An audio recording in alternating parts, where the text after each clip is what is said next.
My Missing Piece, a collection of stories from amputees for anyone navigating loss, reclaiming strength, and redefining possibility. The Amputee Center and Ohio University's College of Health Sciences and Professions are proud to collaborate in launching an innovative podcast series that highlights resilience, empowerment, and community.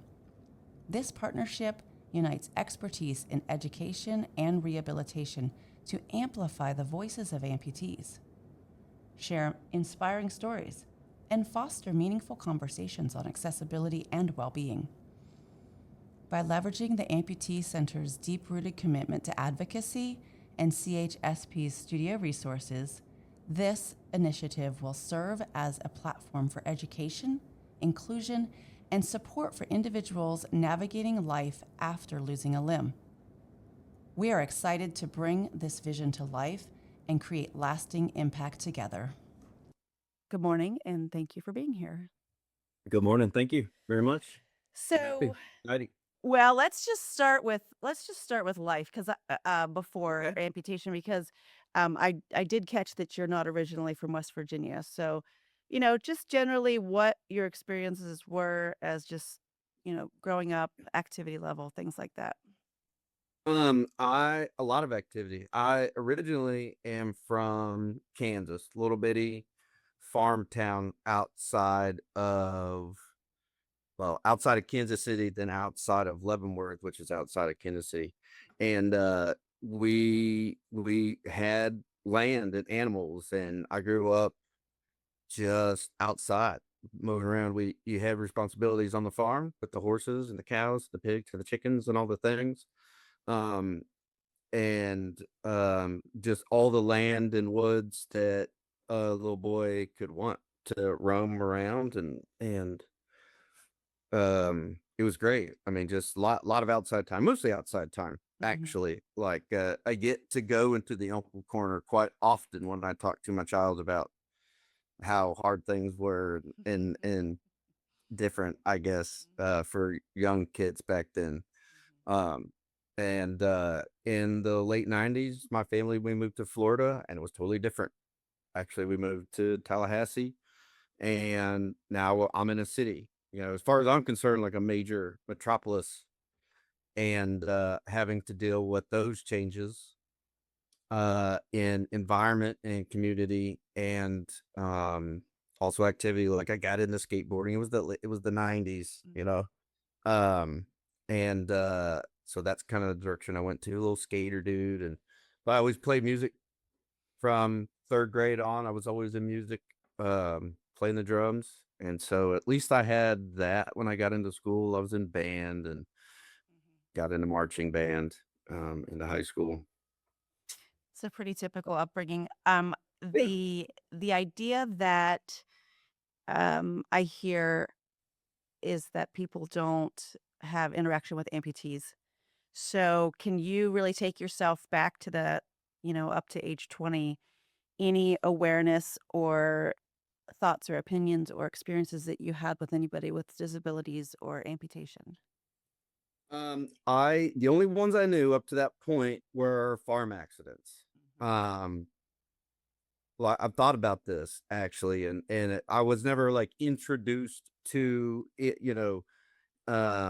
the amputee community. There wasn't like, hey, Ty, there's people out there and they're different, whatever. There was just old guys that were missing an arm, or and it was almost always crushed by a tractor or Mm. pulled off by a pulley or whatever. So mostly accident related.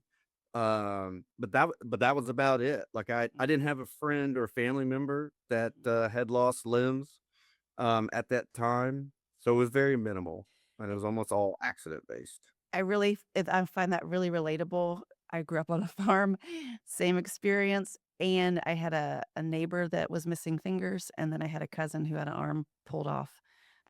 So, but my awareness was never the word disability because I never saw them stop. No, They kept going. They were resilient. They adapted quickly and without prosthetics. They just were like, well, I guess we're still farming. So, so it is. I think that's an interesting point to make of like when you become an amputee in your adult life and looking back of what your opinions and experiences are, is that if somebody modeled that behavior, maybe it does help you a little bit because you're like, well, I did know somebody missing an arm and I always saw them out still doing things. So that's an interesting perspective to have. But also many amputees say like it's harder for them, and maybe somebody listening to this is gonna say like, I don't know anybody else. So, they're diving into a world that they have no reference to or don't know what recovery looks like or feels like. So so as you went in, so how old were you when your amputation happened? I was, let's see, I was in 23, so I was 38, 39 Hmm. And when it happened. I did. You are a veteran. Mhm. So, if you wanna talk a little bit about that and what branch and what your specialty was. I was in the army, and I had this whole plan after high school. I was gonna go, like, literally the next day, walk over to Florida State and start there with and play music with the marching band. And I had that plan for a couple of years, my last 2 years in high school, and then 9/11 happened. I'm at that age where I was a senior in high school when, uh, um when that happened, and then the world kinda changed, and I was never, like, a patriotic person. I had, like, a grandpa who was in Vietnam, but only for a short time, and I saw kinda what it did to him, but other than that, like, my family wasn't, a service-related family, but, because I really didn't have a plan, I think, that kinda triggered something in me, like, this is a purpose. This is something that I can go do and maybe make a difference, and be remembered for something other than, kinda how I was living at the time, which was not great. Um, and so I joined the army, and, immediately my first duty station was South Korea, and that's a bunch of fun, and it's hard living, but, like, the payoff is you're in this other country, and for somebody who never traveled outside the States at that time, like, just getting there was incredible. Mhm. Flying even at, like, leaving from LAX, at that time was like, "Whoa, I'm in LA," 2 hours, and then Tokyo and whatever. Um, and when I was there, I worked with EOD a lot. I was like, "Man, this is really cool job," because I came in as a chem guy. I was a nuclear biological specialist, and, I didn't like it. It was not fun, basically just wash things, and so working with DOD, it really kinda which is, explosive ordnance disposal, it's just kind of um for the purposes of the current war that we were in was a lot of IEDs, dealing with IEDs. And so I ended up at Fort Drum with DOD, and I stayed there for almost a decade. I deployed multiple times, Iraq and Afghanistan, out of Fort Drum. I really loved it. It was a fantastic job. What's really kind of funny is with EOD and the fact that we deal with explosives, a lot of my buddies have lost limbs. Mm. Those they go off all the time, and we're always the closest one. There's a lot of guys that don't make it through, but we got so good at saving lives after traumatic injuries right Mhm. there on the battlefield, like being able to plug holes and stop bleeding, that people started surviving in the later part of the war. And then we got real good at either saving limbs or adjusting them and keeping as much as they can. These trauma surgeons that at Bethesda and Walter Reed are amazing, and we're getting the best tech and advanced science and all that stuff for amputees and traumatic bodily harm. But it was always in my peripheral. I a bunch of guys that had it, but it never happened to me. I got injured in Afghanistan, and my career kind of ended. Not in any major way. I didn't lose a limb. Um, Somehow, through all of the stuff that I had put myself through, or we had all gone through, like I came out relatively unscathed. Mm-hmm. on the outside anyway. Couple surgeries here and there, and then the regular wear and tear that over a decade of service will do to a body. Mm-hmm. And I got out, um, and you know, I guess it's not entirely true. When I got hurt, like I had a lot of TBI and hearing problems, and I had even like um lost my vision a little bit. Um so it took a while when I got out to kind of get back to normal. Mm-hmm. Um but none of it included losing a limb, Well, and you know? I think that's an interesting, and obviously you've done a lot of work to get to this to this point and this perspective, but it's a really it's an interesting point of view of the experience of like, yeah, because you saw so many other people with much worse injuries or that didn't make it home. So that's that's one of those moments where I have military kids, so I'm just like, ugh, like just the idea that we give a portion of our citizens give so much, and I know that people thank you for your service, and it's like, well, yes, there's even just saying that they don't really understand the depth of the experience and how it changes you and what it's like to come back. So I appreciate that perspective. And of course, living with and knowing that other people have lost limbs and seeing them recover. Also, somewhere in your perspective must have planted a seed that hopefully helped a little bit as you faced your amputation. So tell us a little bit about so when you left the service, you came home for knowing that you were done, or you just Yeah, I had left earlier than I had expected. I was planning on doing my full 20 and retiring at 38, and then I could go and get a real job and do grown up stuff. It didn't work out that way. So there was a lot of like anger and resentment that I was carrying with me when I got out. And I didn't realize it at the time, but it really kind of affected the next about decade of my life. Mhm, It controlled the narrative. I really didn't know that until later on, but it did. So I get home. I bought a house down in South Florida. That's where my family was. And after a while, after a year or so of getting my body put back together, I went to work. I went back to school, went to paramedic school and fire school, and started working down in South Florida with Palm Beach County. And, it,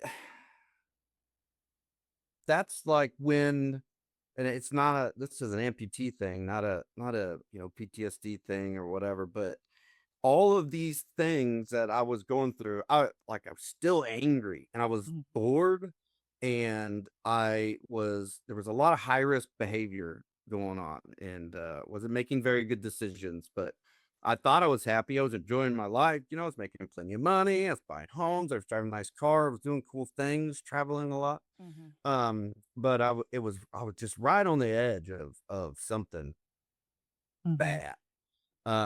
And um so all of these things kind of led me to the point where when eventually I did um have to have my amputation, it wound up being like a really good thing for me, and we'll mhm, talk about that when we get to mhm, that point.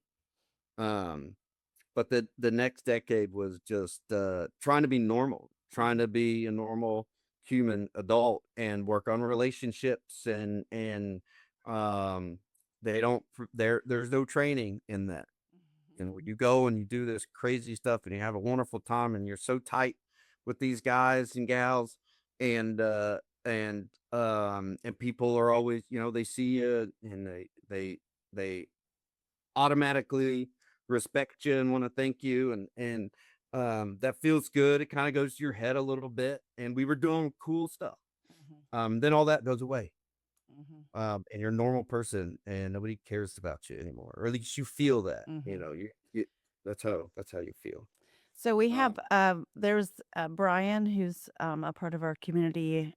He's a double. He's above the knee and below the knee, and he also said that like where the path he was on before his amputation was probably not taking him to go places. And so, I think that's okay to say that because it's a little bit weird, like, oh, I had to lose a limb to straighten things up, but here we are, you know. Um, so I think that's okay. That's okay for you to recognize that and say that's where, maybe you were headed in a not so great direction, but something that full stop makes you, reassess everything in your life. So in that time, and I know like, if you want to speak on what led up to the accident, the fall, the amputation in the week before, the year before, the month before, like how did this all come together for you? so I ended up in West Virginia, um, and it was a good woman brought me here. My best friend from the army, his sister ended up being together, and there's a lot of cool stuff there and history between us that goes back a long, long, long time. But Mhm. all big changes in my life down in Florida brought me here to Charleston, and I needed that change. I felt like I did not value my life as much down there, and I thought that it felt like this was going to be a good thing. So I get to Charleston and I go back into school. I had to stop nursing school a number of times because of life. And so now I've got this opportunity. Like I'm in a place, I'm disconnected from every negative thing that I could think of. And I've got this little family right here with me that wants me around, that needs me around. So I'm going to give them the best that I have. I was still not taking care of myself up here, but I Mhm. figured if I just faked the funk and just focused on these good things, then this will all sort itself out. So I get back into nursing school. On the side of all that, I became a contractor. I'm just doing a little sub work around Charleston and just kind of making it work. I had gone to the VA, but I wasn't very connected with that community at all. It's kind of like I was avoiding it for something. Like every time I got there and spoke with doctors, like they'd start asking questions and I didn't really want to answer. So one day I was up on a ladder working on my buddy's mother-in-law's house doing soffit work. I had just painted the whole house in the weeks before. I was almost done, 20 feet from the finish line, and I was rushing one night. It was about 20 feet up, and it was windy and rainy, and if I'm being honest, it was the afternoon, and I was just not being very careful, and wind came and it pulled me off the ladder, and I went straight down on my feet, landed right on my feet like a cat, Oh. and fell down and kind of looked down and noticed that something wasn't right. I crawled around to the front of the house. I called my partner, Stephanie, and I said that I think I broke my legs and um that I was gonna call an ambulance. And I said, I'll let you know what happens. And so like we didn't really know how bad it was. And so the ambulance comes and it was pretty bad. The type of fracture that I had in my left leg was called a oh, I can't really remember now, but basically the bottom of my tibia had kind of just broken out into a bunch of pieces up and out. And so I didn't realize at the time how bad the break was going to be. Ugh. And neither did my partner until like the next day. I would say that when the doctor started talking to her, they hadn't even had a chance to tell me yet. So you broke Uh, both legs? no, so my right leg was fine. Mm. I don't know how. Um, I must have leaned Mhm. to my left, but my right leg, it hurt for a number of weeks. But it was okay. Just my left, maybe my left leg was a little bit smaller. Because of my injuries in the army, I had gotten this weird little kind of gait is what Mhm. it's called. I like to call it a swagger. And so like my body was constantly kind of bouncing back and forth to compensate Mhm. my hips and my back. So I think that I just must have been a little bit Mm. to the left because it was a very long fall and the damage to that bone was really, really, really Mhm. bad. Um, and Mm. at that time, I decided I wanted to try to fix it. Mhm. Like getting it taken was talked about just because it's very common with those types of fractures. Okay. But they had me in the external fixator, and I said, no, let's see what we can do. I'm young enough, I'm healthy Mhm. enough. Let's try to save the leg. And that was in October of 21. Mhm. Um, and it wasn't till November and 22 that I I noticed something wasn't right. And So you tried to recover and heal for over a year. yeah, Yeah. I did. And I had finished nursing school. So my last semester of nursing school was a lot of work and I was just pushing through it. I was Mm. just pushing through it. I was in so much pain. I was self-medicating. Um when I had fallen, it kind of brought up a bunch of stuff that Mhm. I had been doing. Mostly self-medicating for whether it was my brain or my body. I was in a tremendous amount of pain in both at that time and barely managing. So when the fall happened, it was kind of like this, it kind of triggered a lot of things to come out into the open and for me to start talking about. Mhm. Um, so So self-medicating is yeah, yeah. alcohol? Yeah, I drank, I would take pills. Mhm. In fact, like really anything that, whatever I could find to Mhm. just quiet the pain, the Mhm. noise, Mhm. Um, going through a lot of stuff, like it wasn't just physically or mentally painful. Like now I'm embarrassed. Mhm. Now I'm like I had this plan. I pushed myself so hard to finish nursing school, and now like now that's never gonna happen. Now you're a patient. Like yeah, I'm telling myself, you're feeling like, oh my God, it's over. My whole life, the last 5 years I've been trying to do this thing and sacrifice so much for it, and now it's definitely not gonna happen. Mhm.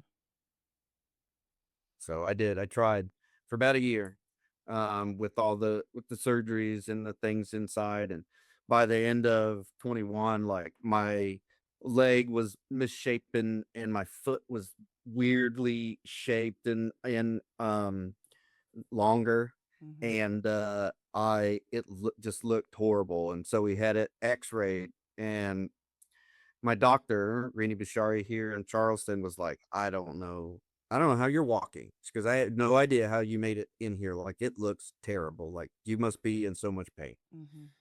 And so we start talking about options. What do you do? Fusion or ankle replacement, all this stuff. But because I come from a time and a place where amputations are common, Mhm. I just asked, like, what if we get rid of it? Let's just, Mhm. is that an option? And she said that that was gonna be how she was gonna end that call with that Mhm. recommendation. Like, it's probably gonna happen anyway. Mhm. So why not do it now Mhm. while I am still young enough to recover and learn how to use, Mhm. this new gear. Mhm. So got it taken off the following February, I believe. Yeah, February 23. Mhm. And in conversation, when I met you last week, I think the comment was made that your recovery was just so fast because you weren't fighting your body wasn't fighting so much. Yeah, Uh, there was a lot to that. So like, and it wasn't just like my leg. I was in a lot of pain, but at that by the time that came around, um, I had been clean and sober for a number of months. Like I've gone back to the VA, and I was working with I got wonderful therapists, and I got this wonderful partner, and everybody's here trying to give me what I need to move forward, and I'm feeling good, and I'm taking care of myself, and I'm sober. I haven't had a drink at that time, and still actually to this day I come from a long line of drinkers, Mhm. and an environment where it's just so open, and then the service, it just big time drinking. I haven't had a drink since I fell at 21. Um, but I was very concerned about having this operation because, like, what is that? How am I supposed to have my leg cut off? I'm a sober person. Mhm. Um, and my drug of choice is opiates. So, like, mhm. I'm terrified. I don't think I ever got to the point where it was gonna prevent me from doing it because I was in a lot of pain, um, every day, but, like, it was concerns I got with my doctors, I got with my partners, and basically, we came up with a plan. They're saying, "You got this, man. You got this. You can Mhm. handle this. It's not gonna be easy, but this is we got you. You can do this." And, got it taken off, like, on a Friday, home by Sunday. It was compared to these other surgeries and all the other stuff I'd gone through, it was easy, I would say. Mhm. Little bit of pain off the get, but, my recovery was much easier than I anticipated, Mhm. So and as well as my need for narcotics to manage pain. so I think that that's really important for recording this story because this will live on forever. This story can be heard by anybody anytime, and someone who is in your situation in actively using might need an amputation. Somebody who's in recovery might need an amputation. And I think that that's a huge fear. So when you and thank goodness you had such a great support. Like that's just so amazing that you had doctors and a partner that you could process it with. So what did they do? How did they manage your pain during surgery and after? So it was like when you're like in the day or two post surgery, like you pretty much just gotta hang on and go through that. um, Did you have but pain then meds? Did you have pain yeah, meds? oh yeah, Yeah. yeah. I like didn't. I mean it was to backtrack a little bit. When I fell and had to have my initial surgeries, I was already getting high, Mm-hmm. but I nobody knew. I Mhm. don't have friends around here that I'd used with, like, it was a very private thing, even from my, own partner, obviously. So when they were treating pain at that time, the stuff that they were giving me was like nothing worked for me. Like, and if I had been honest at that time and said, "Hey, I'm a opiate user, we're gonna need to crank this up a notch," I probably would have been a little bit better to myself, but I hadn't. I hadn't been honest about it yet. And so I just endured. And I would, on this scheduled pill time, I would save things up. Um, and then in the evenings, once I finally, get to the next one, I would take everything all at once so that maybe I could get some sleep is the only way that it would work. So when I got my amputation, it was in the hospital. I took whatever they gave me. I didn't need as much as I had before. I assume was a appropriate amount of pain management there. it it didn't really hurt that much, if I'm being honest.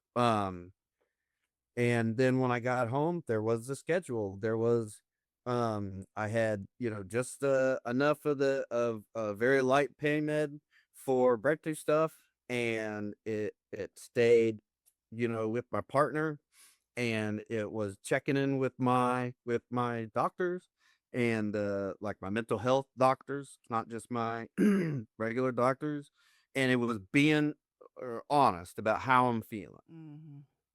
Really what it comes down to is talking about it, communicating how I'm feeling.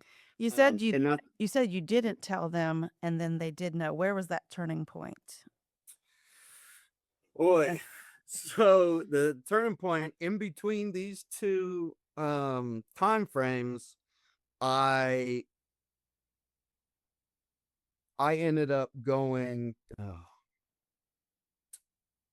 I ended up going to Chillicothe, Ohio to an in treatment. I went to the VA there, and there was just like the doctor, so inpatient treatment. So I went and did this thing called Trauma Track, and that really is what opened the world to me and what I was going through. I linking my addiction to trauma, um and so knowing now where to work on it. So while that was happening, you got to get it out.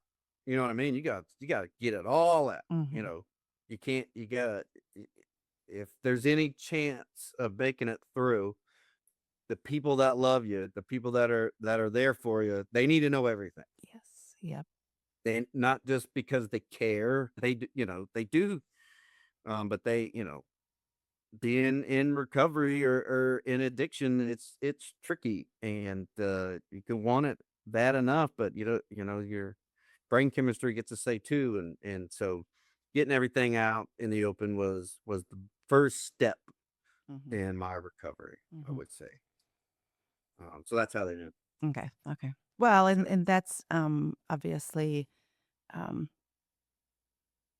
it had to be an important part of this journey, amputation and recovery kind of happening simultaneously. And yeah, that it was. It Mhm. triggered everything everything that has led me to now today, as healthy and sober and good as I am now, started um with, well, the fall, which led, all the way to here. Mhm. um it really like saved my life, because I mean it. I did not value my own life. I worked hard for other people. I loved real hard. I'm a super loyal guy. Um, but I did not like myself. Mhm. And so and I had to learn how to do that. Mhm. And then now you're gonna take my leg. So, like what I'm over here trying to just be okay with this body. Now you want to change this thing that's carried me around for 40 years. Mhm. You got to figure out how to come to terms with that too. So, when you got the amputation, then you got a prosthetic leg. Yep. Yep. I got I think just I don't know what long it was, a couple weeks after Mhm. being home. I got what's funny is when you're in the hospital, so the thing they don't tell you is how it's kind of like funeral directors. They're like, there's a bunch of people that want to come out and get you to work with them and sell you, they want to sell you your stuff. They're like used car salesmen almost, which I come from a long line of car salesmen. I don't mean that in a derogatory sense, other than they're persistent and they Mhm. show up, and Mhm. like you're kind of groggy and all this, and then some guy comes in and hands you a pamphlet, wants to whatever. Especially when they found out that I have the VA, the VA's taking care. Mhm. Then it's like, holy smokes, let's go, right? Mhm. So, but I did my due diligence prior to. I knew where not to go. I knew, where who I would like to work with. I had, because it was a planned event.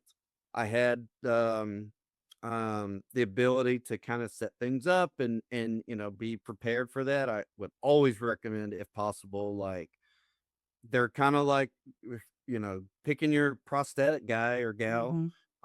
is kind of like who do you want to work with, who you want it's Mhm. like picking a realtor almost, like who do you Mhm. want to work with, do you feel comfortable with.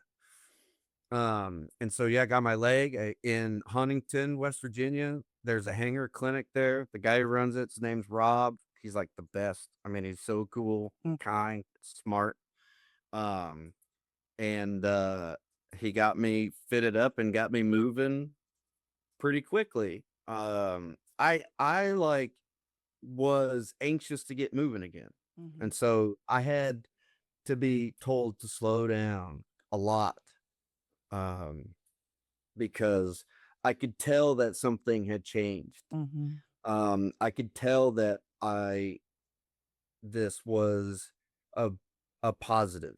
My when they reset when they redid my leg, they he measured it to the way my body sits now, not like it was before. So that Mm. swagger, that gait that I had all Mhm. those years was compensated for by hardware. And so now I walk straight. I don't, like it fixed all that. So now all of a sudden my back and my hips don't hurt every day. Like Mhm. I could tell this was a new beginning.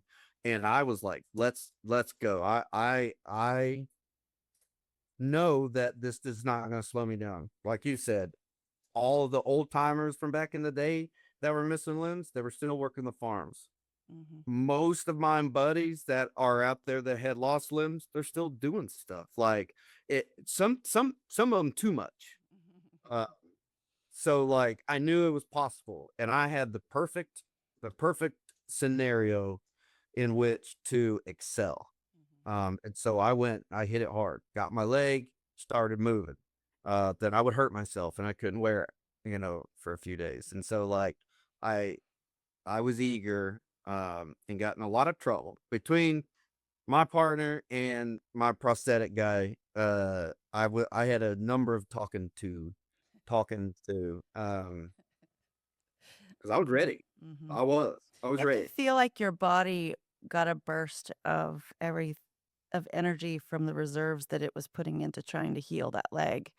And Yeah. so Yeah. once it didn't have to work so hard for that, then once that left, then it was like, "Oh, we can put energy into And everything else." So, I had never thought about that. That's a really good point. mhm. It does take a lot of energy Mhm. to cope with persistent chronic pain like that. So I hadn't really considered that. Mhm. Now it's not there. Mhm. Um And because I was. I'm hoping that people, because we do at the amputee center, we do pre-amputation consultations. We have people that are already have one amputation that are considering another one.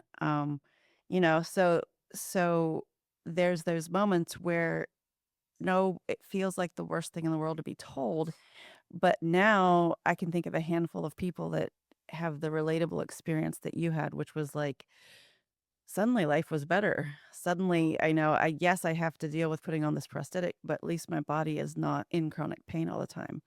Yeah. So, Yeah. it can be, the idea that it gives somebody not inspiration, but like hope that like you're not always going to be walking through kind of this sludge of chronic pain all the time. So, it's exciting to say that you can, now go do all the things even if you keep hurting yourself.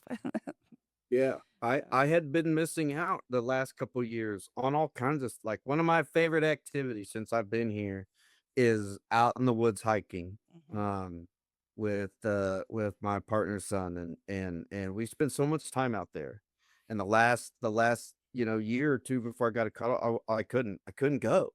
And it was just gave me the opportunity to do all that. Now you still have to be careful, you mhm, know what I mean? Like there are limitations. There just are. But they're not gonna keep you out of the game. Like you can either decide to push that and stay involved and stay active, or you can just throw your hands up and say, I'm defeated. And I understand both. I really do. Like I can see why somebody would feel like it's too much.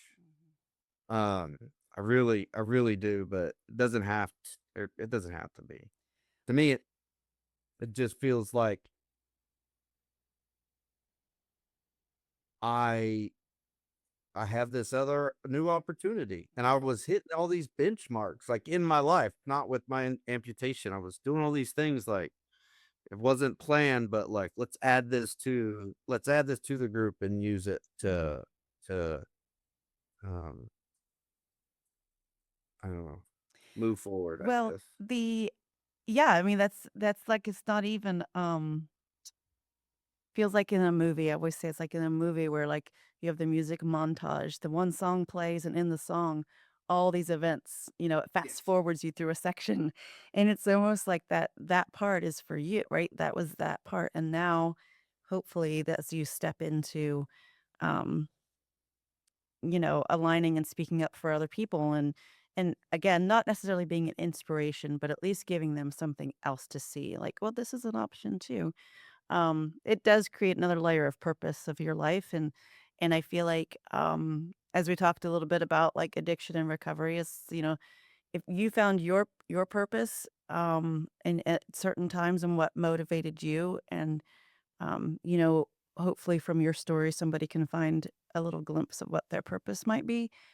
And I think it's just such a it's an unmeasurable way of giving back and refeeding your soul, like re-inspiring you, like, okay, I'm going to get back out there today. I'm going to try a new challenge because if I can do it and somebody can see that I can do it, it might inspire them to do it. And I say that every single day at the center, and I am not an amputee.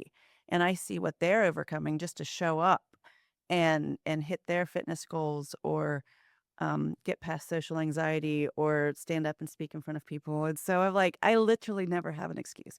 I'm always like, well, nope, I guess I have to do it because I just saw someone else who had to get through so many other barriers that I would Right. never have had.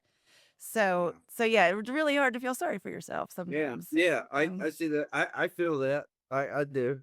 And I don't think any of us would want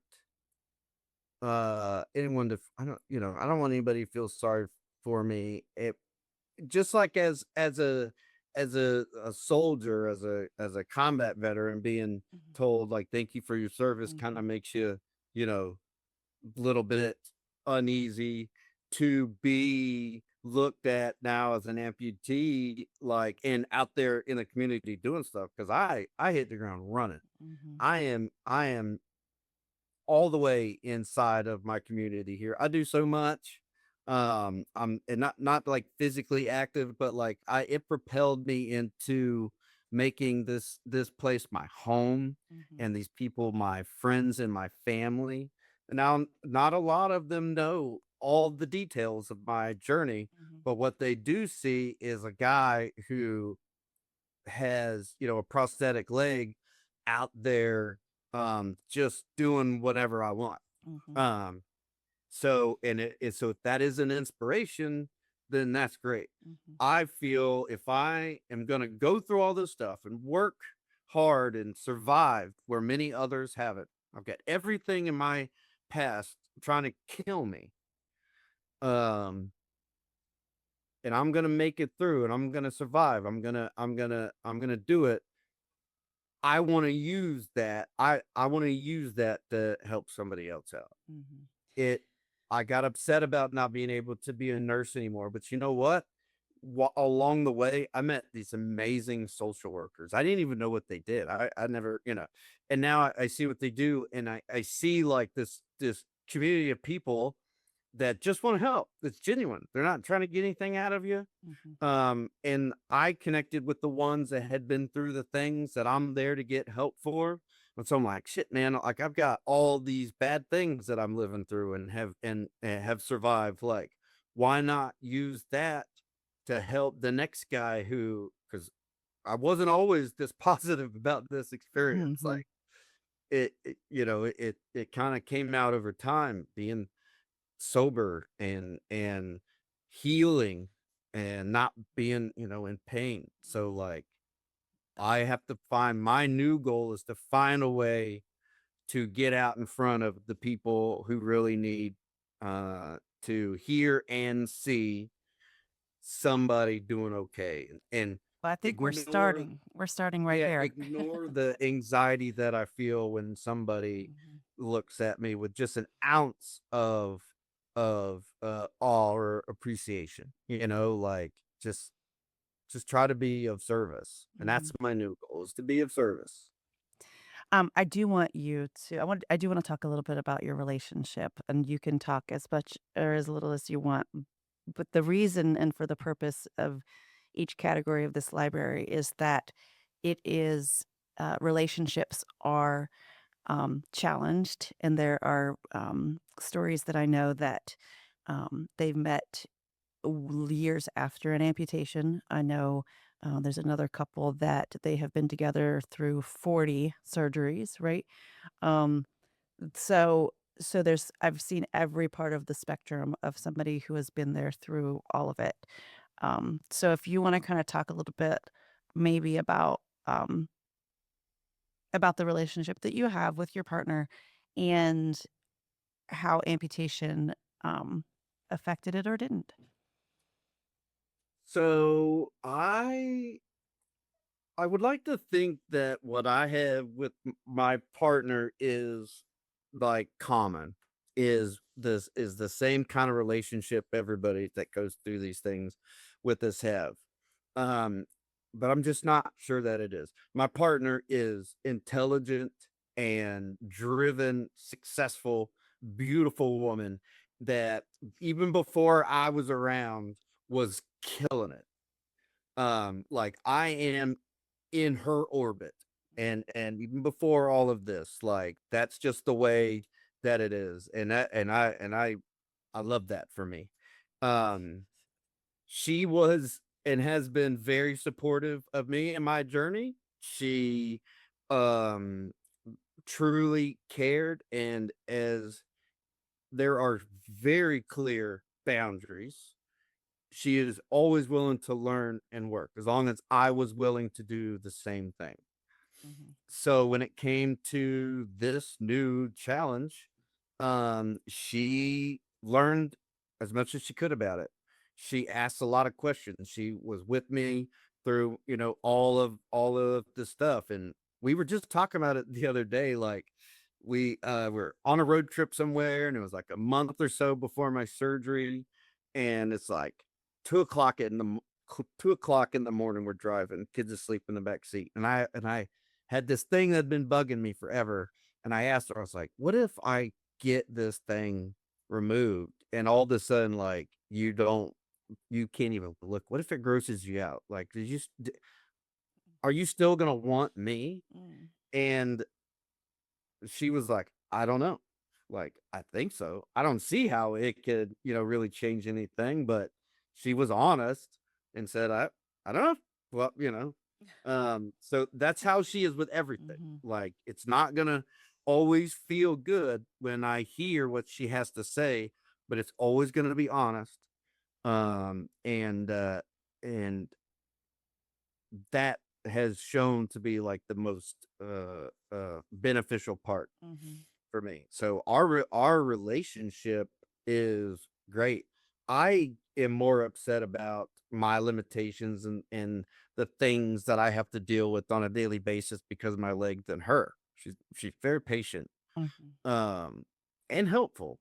Um, I'm more of I need to do it. I want to do it. Like no, fine, sit. She would be way more helpful for me if I were to let her. Mhm. That's on me. But I think that aside from her just being like just a kind, loving person, I have shown that I'm here to do the work too. Mhm. And so that makes it worth all of the all of the hardships, I think. Mhm.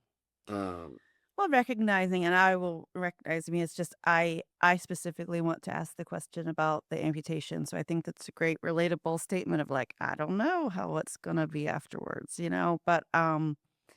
But obviously she's been through the recovery journey with you and um for healing the leg that wouldn't heal and for drug use and addiction. So I mean, that's a lot of gold stars right there. So maybe amputation really wasn't that bad. You know, absolutely. Right. Yeah. Yeah. This is the easiest thing that I put from her. Hmm. That's a good point. Hmm. Uh, I hadn't really, To quote, there's a couple, Steve and Martha. Steve's similar amputation to yours, and Martha, he had had cancer before the amputation, and recovery from that, and she's just said, in the studio, she's like, cancer was the worst, amputation, eh. But so when you can, we all have moments where it's like, this is the worst thing ever. This is just awful. Sometimes we all need that little bit of perspective change of like, well, we've probably had bigger challenges. Yeah, that's true. It is. It's true. It's being okay with falling victim to that Mhm. mindset Mhm. temporarily, but then being able to move past it. Like to say it, you got it. Don't worry about all that, and just be positive and move forward is unreasonable. Being okay with the bad days, and when I get angry at myself or my leg, because it excludes me from something I want to do, or it's a particularly painful day.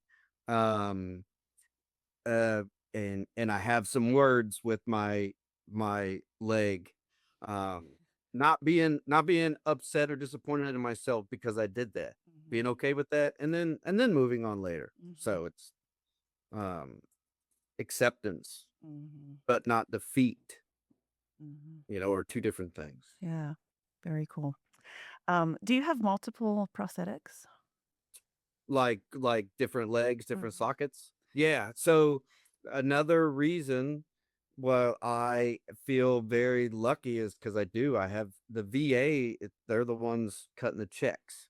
And so I do. I've got a few different legs for different occasions or obviously as because my removal is still relatively new and your leg is shrinking, shrinking, shrinking, shrinking. So I have those, but I do. I've got a couple different ones. I've accessed if I get into a new sport and need a leg for that, I'm fortunate enough to be able to get something like that. If something changes or there's new things in the market, I've been a little test dummy for my prosthetic guides, try new things out too. Mhm. Yeah. Is there a new sport you wanna try? No. No. No, because Yeah. so, like, the leg that I have now is it especially the foot is the main thing, the pollen in the foot. It's an all pro. It's kind of it looks like a small running blade that fits inside of a rubber foot shell, so I can still wear tennis shoes and it still looks relatively normal, but it's kind of a all-purpose thing, so, like, I can get out and play pickleball, and bounce around football. I can do a little bit of running. Um, I'm not breaking any land speed records, but I Mhm. can I can do that. I can mow the yard Mhm. without any problems. So I thought about it. I know there's a swimming one. There's a snowboarding attachment or a thing that makes snowboarding easier. Like I had Mhm. considered maybe getting into something like that, but Mhm. mm, Oh, that's cool. I did notice that leg the other day. So it probably has, I guess you can change direction better, like with pickleball, with the way that the ankle curves. yeah. So Yeah, it's yeah. very sporty. Mhm. Um, okay. Well, was there anything else you wanted to talk about with your amputation, with your life, advice for a new amputee? Um, not off the top of my I think that it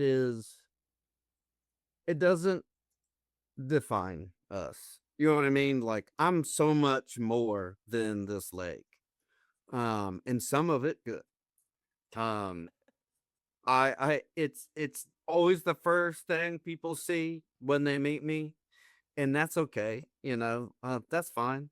But we are so much more than our legs or our arms or our, we just, we got more going on. So if somebody is gonna lose a limb, like it doesn't have to be all about it forever. Mm. Like it's okay. Like life will go on, and you get to create the life that you want to leave. It's not a it doesn't have to be who you are. Mm-hmm. Um, and just I don't know, slow down, take care of yourself. Because I think my biggest drawbacks was pushing things too fast. Mm-hmm. Um, it ended up in the long run making things harder for me. Mm-hmm. So for new amputees, like really just slow down and take care of yourself. But Mm-hmm. once you're good and ready, move as Mm-hmm. fast as you can. Mm-hmm. That's okay. Cool. Yeah, man. That's awesome. Thank you so much. I got a little. I always get a little teary eyed at some point, but we'll be sure to let your partner hear that part. I'm sure you tell her that stuff every day. I tried to. I mean, you've met her. Yeah. She's amazing. Yeah. Like if I can't be successful with the support that I have, then nobody can. I've got more than what I need. She's amazing. Mm. I mean, And everybody will tell you. so much around you, the community and the services that you speak of. I really love that for you. I really do love that for you. And to see and to hear that at times when you had needs that people, were there to rally around you, and force you to be honest and put you in programs that you had to, be completely honest and upfront because, this, true healing wasn't going to happen until you got there too. So, Yeah. um, I think that at this point in the journey and what's next of helping others and advocacy and telling your story, I think it's a bright future and I really appreciate you sharing the story here and hopefully it'll live on and be a lighthouse for someone at any point, right? At any level of life and relationship and recovery and making a decision to amputate or making a decision to get honest with themselves. I think there's a lot of nuggets in this little hour conversation that will, you know, be helping people for a long time. So thank you for that. Yeah, I hope so. And I'm available too, like on as a side note. I am open for anybody. Mm-hmm. Uh, if you need it, Mm-hmm. like I have, I if there's any part of my journey will help somebody, then I want it out there. Mm-hmm. Peer support is so huge. Peer support is. Yeah, well, that's kind of the whole point, right? This Mhm. community, like I agree 100% that is the key.